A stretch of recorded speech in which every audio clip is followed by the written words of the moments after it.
Welcome to the Vertical Go-to-Market Podcast, where you'll discover new opportunities to grow your business from 7 figures to 8 from the world's most successful agency and B2B SaaS executives. I'm your host, Corey Quinn.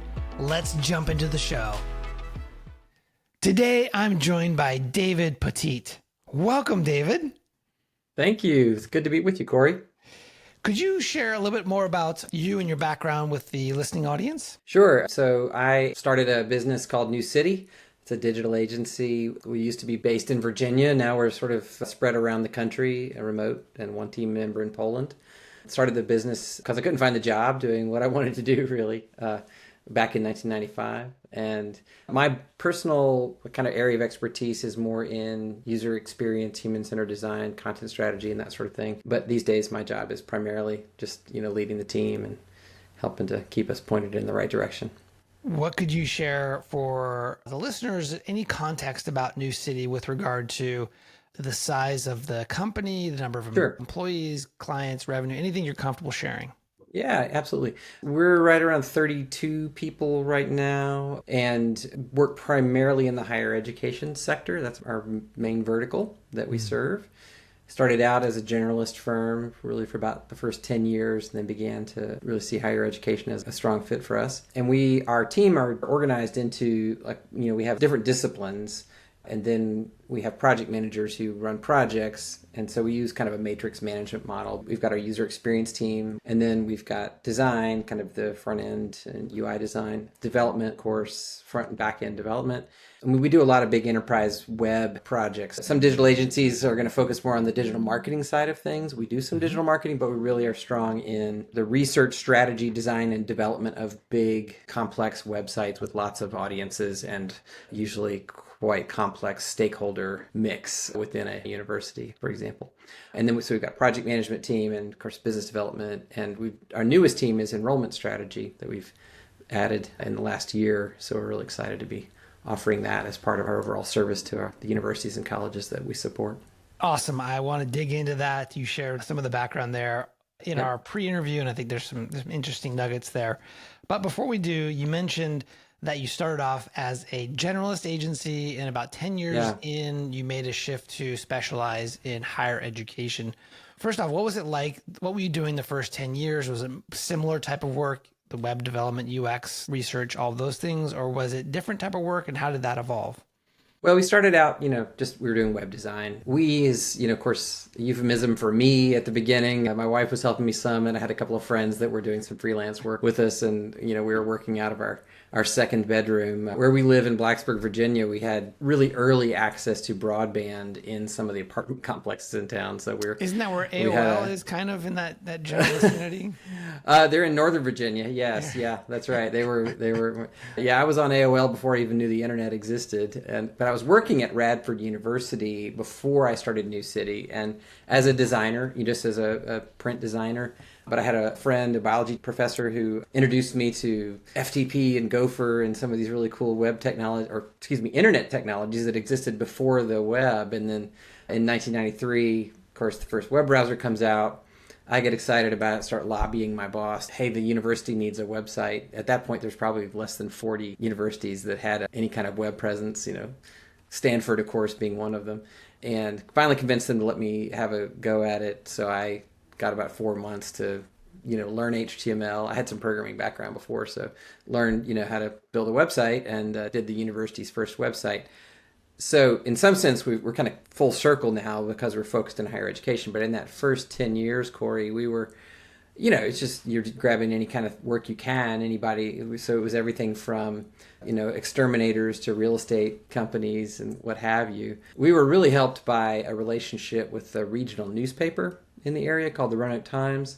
They needed somebody to help teach HTML to some of the people in their newsroom and on their kind of production team. And Radford connected me to them, so I started doing some training. That led to me being their or New City being their outsourced, web partner for any of their advertising clients that came to them looking for websites. So we just grew up as a generalist firm serving a regional market of businesses and some nonprofits in Southwest Virginia that needed websites. But there was some great work that we got to do in those days. I mean, I really enjoyed, working with Carter Machinery is one of my favorite clients from that period, and they were a Caterpillar equipment dealer. So I had to learn. I knew nothing about how people buy and sell skid steer loaders and bulldozers and things like that. My grandfather owned a bulldozing, earth moving company, but I had no clue.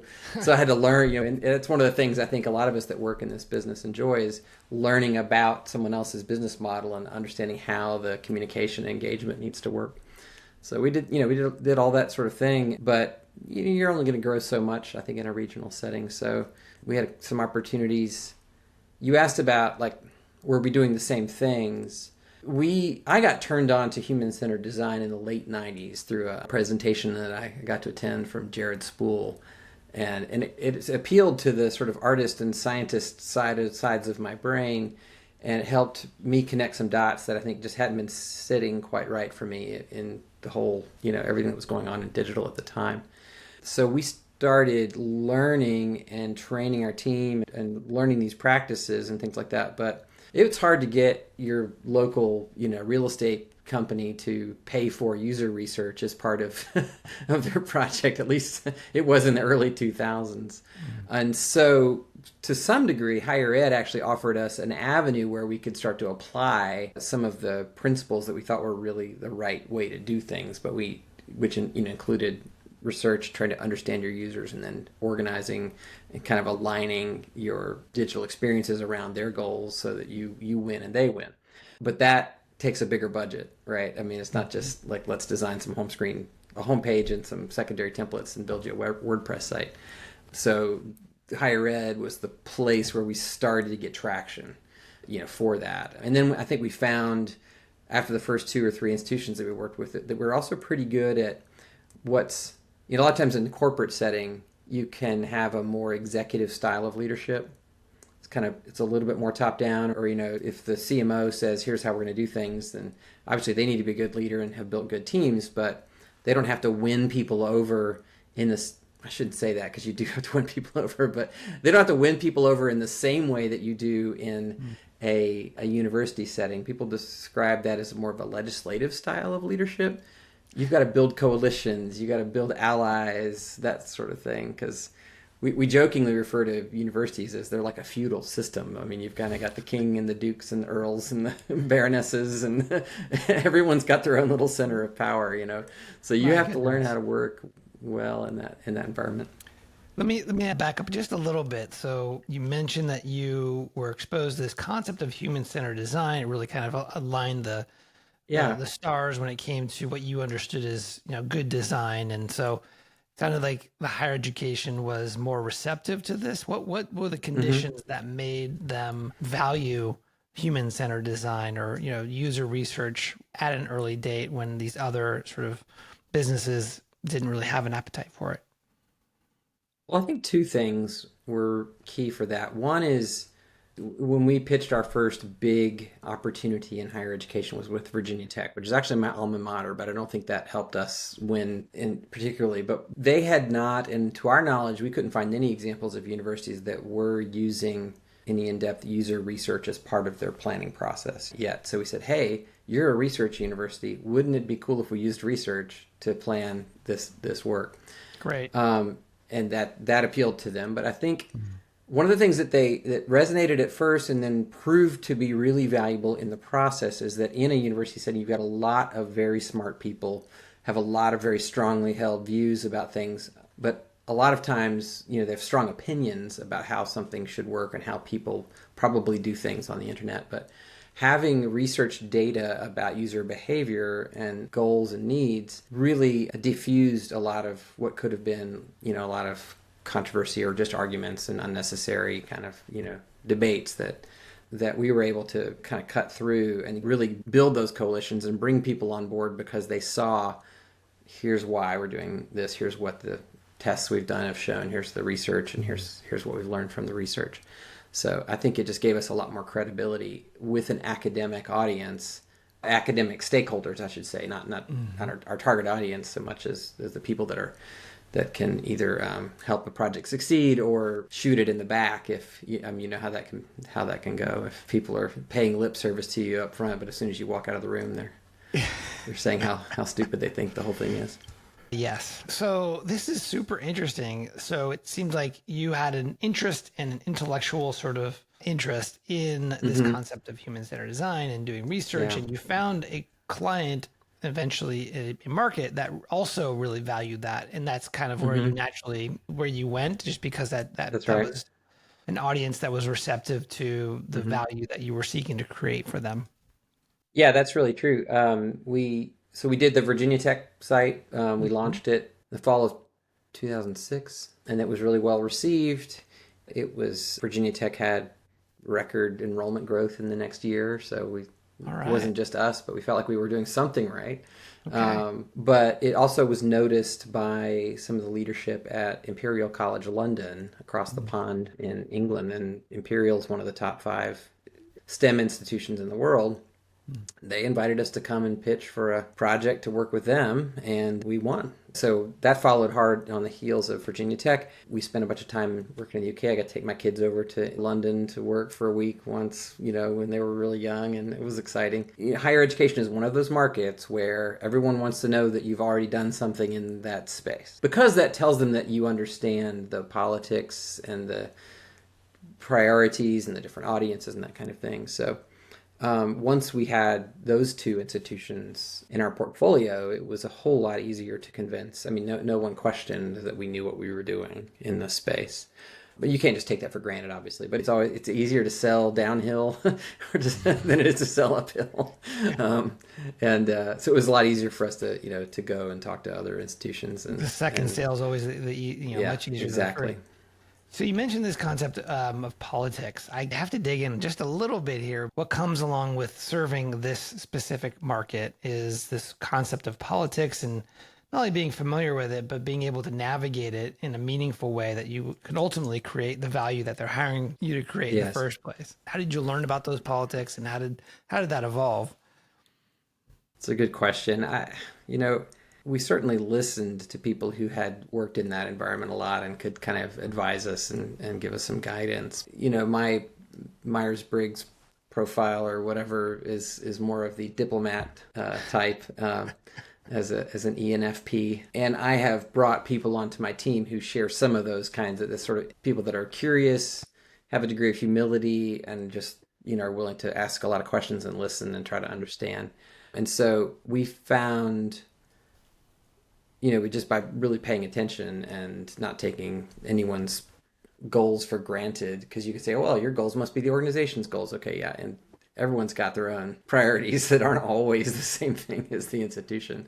So part of our process has always been digging in, talking to people one on one, taking time to understand their world, what success for a project means to them and their world, and then helping to look out for places where there is alignment or sometimes competing priorities that we have to navigate. So we just learned it through experience, working with those groups, but we certainly took time to reflect, I think, within our own team and say, what are we learning about this and how can we do this better?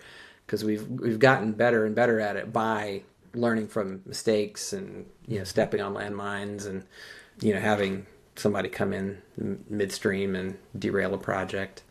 I mean, you're always at the mercy of, even just in the last 2-3 years, we've had some pretty interesting surprises, with client COVID. teams that, Yeah. yeah, oh yeah, absolutely COVID. Yeah. So So going back for a minute here, back to the point where you were yeah. transitioning. Now you had the Virginia Tech project, and that worked really well, and that led to more exposure, more Hmm. opportunities. At the same time, did you do like sort of a wholesale stop in selling anything, any type of projects outside of secondary education, or was it sort of more of a slow sort of movement into the specialization? Like, how did that look at the time? It was more of an evolution, but I think over time we've gotten more comfortable with just owning it, owning this vertical and saying this is Yeah. who we are. We've seen other, so obviously we at first we were doing maybe 2 or 3 big university redesign projects in a year. It was typical. We were big enough that we needed to fill out our work with many other things, and we weren't really backing off of any other verticals. But more and more, just the traction that you gain in that space and the resonance, that your ability to be persuasive in a proposal or what have you just gets stronger and stronger as you build up all this expertise in that vertical. I know that's one of your one of your big points. And we certainly saw that being the case. But I think there was a while that we were sort of like, well, maybe we shouldn't need to hedge our bets. And I don't know if it's a good idea for us to be this specialized in this vertical. We should be developing some other markets that we do. And we still do serve, some other things. But I think it's really been in the last, I don't know, I would say 3 or 4 years that we just said, like, we're really good at this. We click well. Our personalities work well in that political, Yeah, multi-stakeholder clearly. kind of Yeah. environment. And we have a process that works in that space. And so let's own it. And I think we talked about, kind of this decision point Yeah, I was curious. I wanted that to we came ask. to. Yeah, Yeah. like there was a point you were sharing with me before we started recording, which was, and correct me if I'm mischaracterizing this, but it is that you at some point, given the sort of the changes in the economy for secondary businesses, caused you to take a moment and consider potentially pivoting or focusing in different areas. Tell us what would led to that moment, and what were the conditions that you Sure. were looking at? Yeah. Well, higher education is facing a lot of challenges. These are not unforeseen challenges. They've been evident. All you had to do is look at census data for the last 10, 15 years, and you could see the demographic shifts that were going to push, higher education to evolve and innovate. But also, you've seen schools close or merge in the last 3 or 4 years, and that was predicted, and it's happened. Culturally, there's there's more people are questioning the value of higher education, now than they used to. So, given all of that, we were looking, as I said, it's like maybe we need to have another market that we really open up. And we started looking at government contracting as an area for that.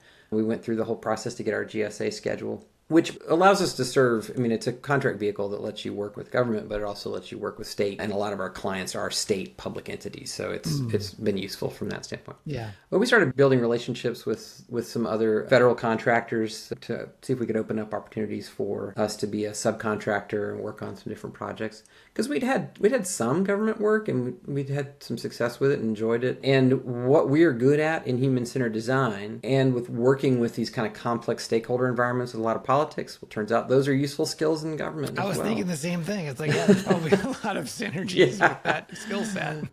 There are. But one of the things that we found, this wasn't necessarily a deal breaker, but one of the things we found is that, like, the way that the contracting model for most government contractors is really different than the way that most companies have evolved who serve private entities or like commercial, businesses, or who serve, even institutions. You have more of the deal where you've got full-time people, a person who's on a contract, you're putting a person on this project, they're going to be on that project for the next 3 years, like 100% of their time. And we don't. We work on smaller engagements, smaller, I mean, $300,000 or $400,000 engagements, but they're not multi-year. I'm not putting somebody 100% on one client. And there was just some other aspects that were just culturally, it was just not fitting that well. And in the pandemic, we got some help from the PPP funds, of course, like a lot of small businesses, and really tried to use that to keep jobs and what have you. But as we were kind of looking at in 2021, we'd been putting a lot of effort towards the government. And as 2021 came to a close, it's like, I've got some cash reserve here, thanks in part to PPP. I can make one bet in 2022. Do we want to kind of push harder on this government direction, which hasn't really borne fruit yet, but it could maybe? And I got some advice from a friend who actually runs a firm that does 100% government contracting. It's like, David, it could take you 10 years to build up enough of a business in that space and the expertise that you need and everything else to be really a strong player there. You are already there in higher education. You've got so much momentum. I think, if you're going to make one bet, I think you should stay in your core market. And the bet that I knew we wanted to make was to expand what we can do in terms of value for our clients beyond just kind of their web presence, to really integrate their whole strategy between their web presence, which is usually run by the marketing folks, and what they're doing on the enrollment side. And one of those silos in higher education that we often see is a division between what the enrollment folks are doing and what the marketing communication folks are doing. And we've got some really standout examples of institutions that are working well together there. but we saw a huge need. And then we also, of course, you don't have to have a crystal ball to see how much enrollment pressure the Right. organizations Big in need our right market are now. under. Yep. Big need. So for us, that was, rather than being concerned about, I mean, yes, the market we serve is going through a lot of turbulence and a lot of change right now, but it's the perfect time for us to be leaning into that market and building out our expertise so that we can help them exactly in the ways that they need the help. So we took about 6 months, but brought on a director of enrollment strategy, Robin Lofton, who had spent the last 26 years of her career as an enrollment leader with a number of different institutions, mostly on the West Coast. But Robin's been amazing and, has brought a perspective to everything that we're doing. Because we don't want to just let's just add an enrollment service. We wanted that thinking and that experience to transform the way we do everything else too, right? And the way that we approach our web Great. and digital strategy work. Great. And we've just seen a tremendous response from clients in the last 12 months or so. I mean, we're coming up on a year since Robin started with us, but it's already just like, I can point to $1.5 million, $2 million worth of work we've sold where people specifically pointed to this mindset and expertise as part of their decision to choose New City. So, and I think I told you this before, but we doubled our sales last year. I was gonna say that's a pretty interesting stat that Yeah. so happened to align with this decision to as you said, lean into this existing market and your momentum and your brand, let's say equity, and you decided to solve what I would call adjacent problems to the current problem that you're solving. Yeah. And I think what's interesting part of that is that you saw an opportunity to sort of resolve an inefficiency, let's say, between the marketing and the enrollment teams. And you saw a way to be able to tell that story and be able to provide that solution. Yes. Yeah. Which I think is just a way that, gosh, I mean, it is such an expensive problem right now I imagine for secondary businesses or secondary education institutions that have someone come in and say, hey, we can help you to think about this differently and potentially solve this for you. I think that's really, really smart. Yes. And of course they're not, they've got a lot of folks coming to them, knocking on their doors today with point solutions. I've got a magic bean. And if you take my magic bean and plant it, it will grow a beanstalk and it will solve all of your enrollment problems. And most enrollment leaders, they're skeptical and they know that's not going to work for them. So they really are looking for a partner that can come alongside and help them think and look at where the gaps are in their approach and that kind of thing. I was going to say it's early days for us yet. I would just say it is still, even though Robin's been with us for a year, we're still at the very beginning stages of offering new services and that kind of thing. Hey, it's Corey. Almost every day I talk with agency owners who are frustrated with getting their outbound program off the ground. The truth is, too many agencies are too dependent on inbounds and referrals to grow their business. We all know that it's getting harder and harder to generate inbounds and that it's just not a sustainable way to grow your business. I'd like to give you the 6 secrets for driving consistent ROI from your outbound that I learned as Scorpion's Chief Marketing Officer, where we doubled the business from 20 million to 40 million just by adding outbound to an existing inbound only program. It's a free 6-day email course that will transform your outbound from broken to consistently driving new sales opportunities. You could sign up and get the first secret right now by going to getoutboundroi.com. That's getoutboundroi.com. Now, back to the show.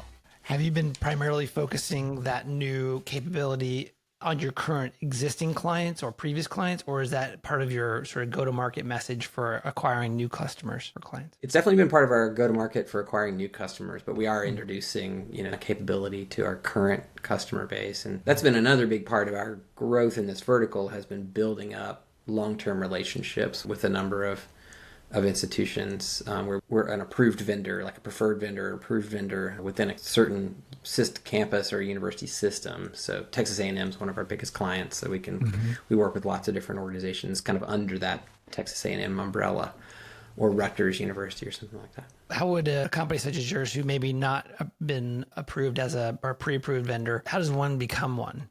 What's that process look like?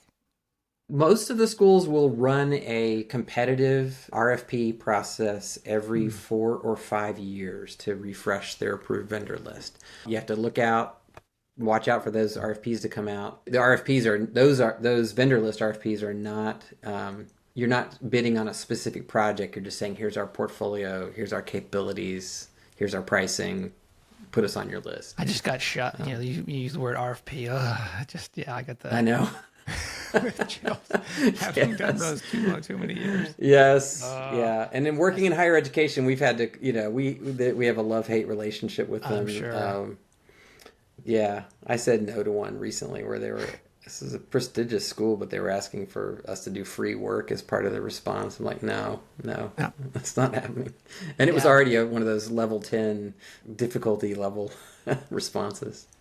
So there's a belief or maybe a strategy that exists out there, which is that if you don't respond to RFPs, or I guess that the RFP is more of just a window dressing, that the company has already decided on the vendor. They just need to go through the hoops. Like, what is your perspective on that? Well, and I've heard, I've listened to some of those talks, and I know some of the people that espouse that view. And I think it's more true in the commercial sector, because if you're a private business or a publicly traded company, there's no state regulation that's requiring you to go through a certain purchasing process. So you can absolutely shortcut that process, or just, But in the public sector, it's just the reality. They can get burned by trying to work around it. So you have to learn to play that game by the rules. Now, sometimes we'll flip the script and do things with our response that really challenge the way they're thinking about their project. Absolutely. But we've had to learn how to play the game.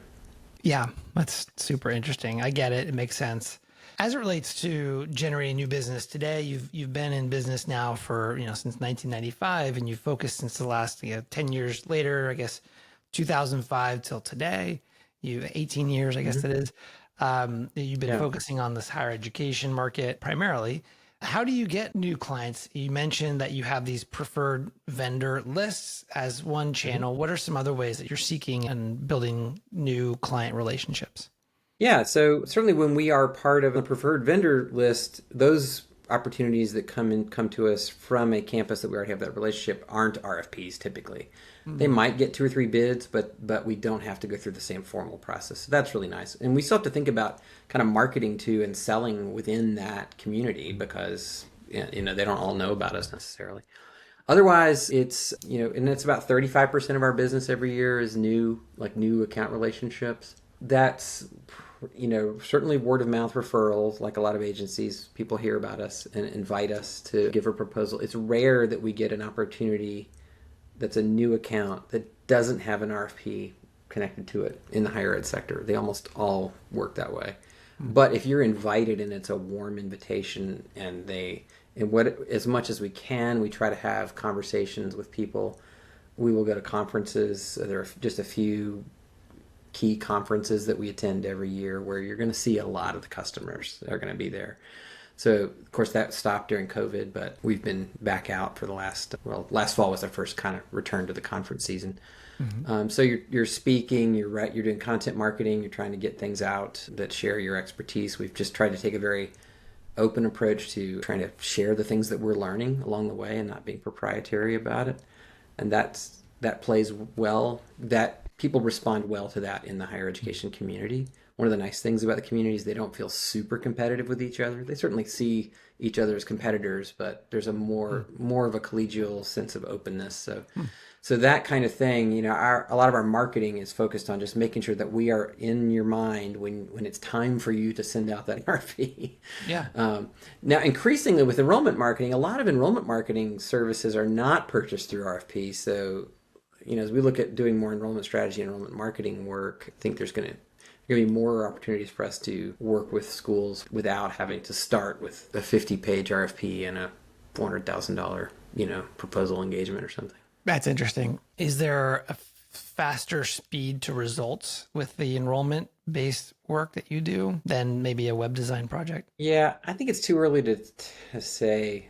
For me, from our experience, it's a little bit early to say. So enrollment has a seasonality to it that our web work doesn't always have, where people, because it moves with the campaign season, And most enrollment leaders have got their partners selected and ready to go by the time they hit sort of the July, August timeframe. So if they're going to think about working with somebody new in some capacity, it's typically going to be happening in the spring as their campaigns are wrapping up. And they're evaluating how well each of their partners have done to kind of help them. But the consulting piece, I think, can fit, like the enrollment strategy and consulting part of what we do. People, you end up working with people at any time of the year. How big is the secondary education market with regard to, like, as far as how many businesses are there that could potentially hire you to help them? You mean how many universities are there? Sure. Yeah. Someone like Or, whoever's in your entities. ISTP. Right. Yeah. I should know the answer to that question, and I don't. I forget like how many total the population of universities in colleges in the United States. I've seen that number many times. I don't have it in my head. So right now we have active account relationships with 40 colleges and universities around the country, and within those individual units, kind of underneath a particular umbrella, that would be about 80 clients that we work with. So it might be two or three different groups within Texas A&M, for example. Yeah. How competitive is the space that you operate in specifically for specialists of your experience and sort of makeup of your business? Like how competitive is it? There are 5 or 6 firms that we see again and again, and then there's a bunch that we just like, I've never heard of this company before, and they're on the finalist list. A lot of times you do find out who the kind of down select group is that are on the list. So there's always new people entering the market, and some folks that have done, we see great work. It feels very competitive. But there are some firms, and of course we have huge respect for them. They do great work that we will see, repeatedly. And there's some different strengths. You learn some things about why people might turn to New City versus one of our friendly competitors. Of course we all go to the same conferences too, so we get to know each other, go out for beers and stuff. You mentioned that you had hired a specialist in the area of enrollment to help with that new product set, that new capability. How important is it for you, let's say for the core business or the previous core business for New City, with regard to how important is it to hire someone with an education background to be able to be on your team? And when did you start considering that or hiring people with that background?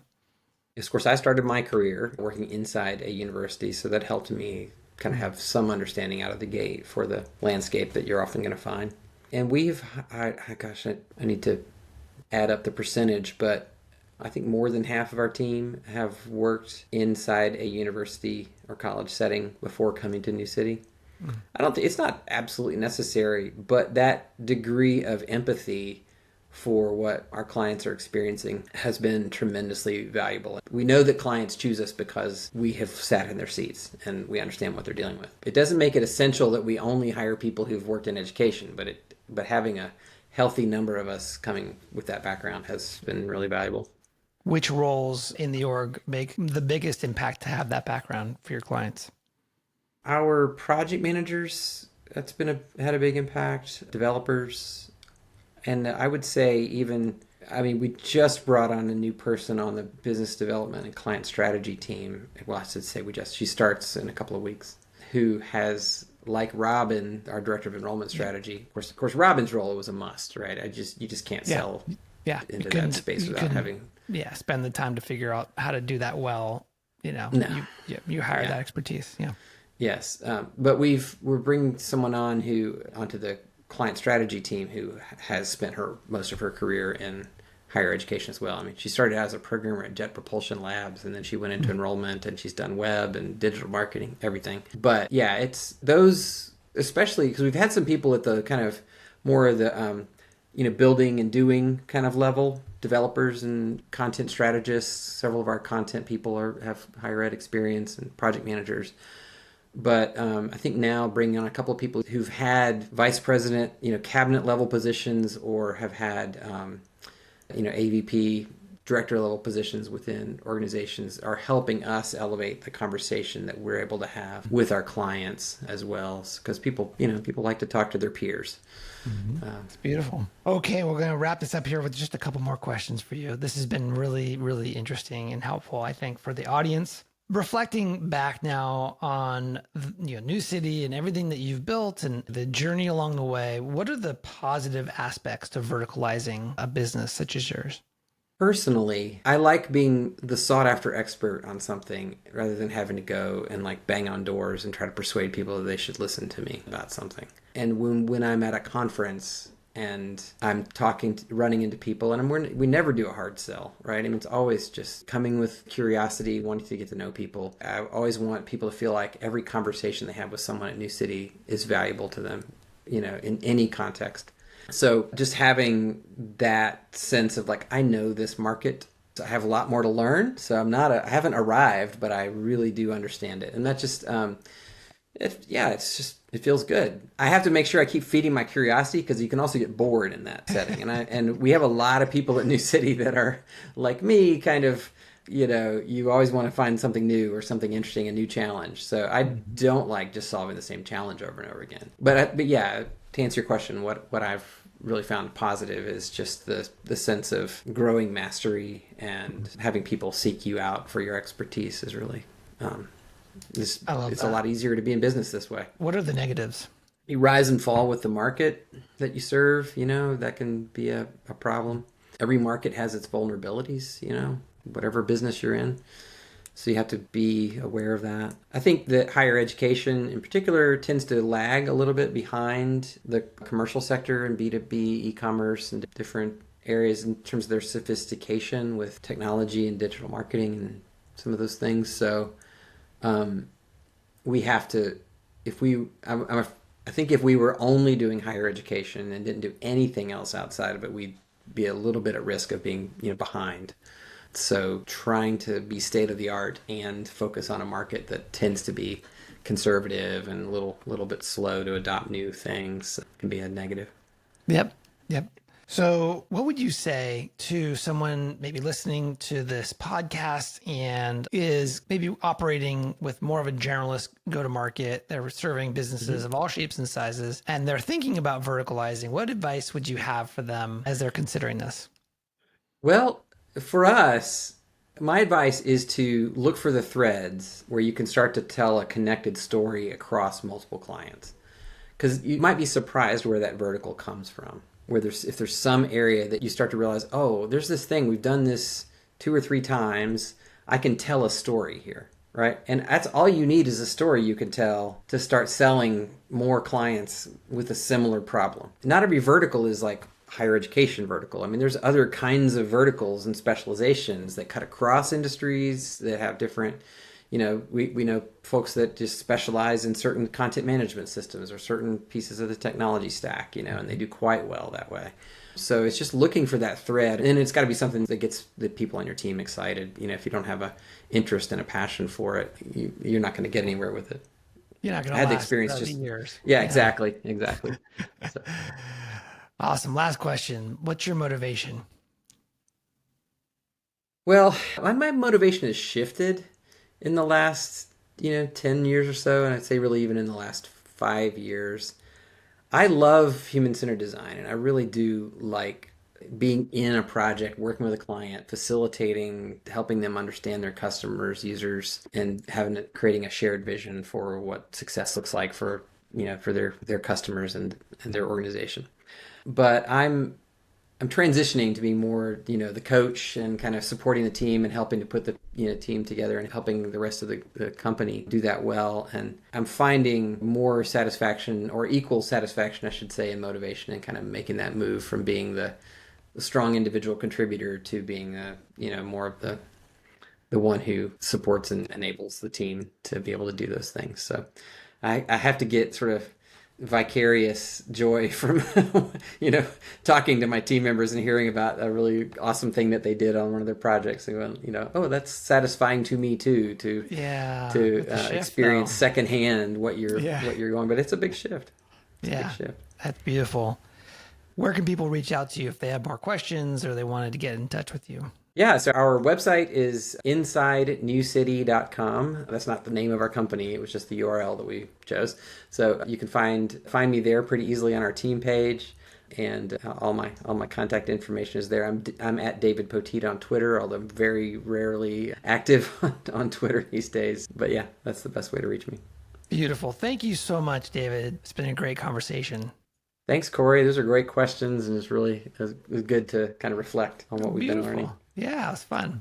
All right, folks, that's it for today. I'm Corey Quinn, and I hope you join me again next time for the Vertical Go-to-Market podcast. If you receive value from this show, I would love a 5-star rating and review on Apple Podcasts. Thanks, and we'll see you soon.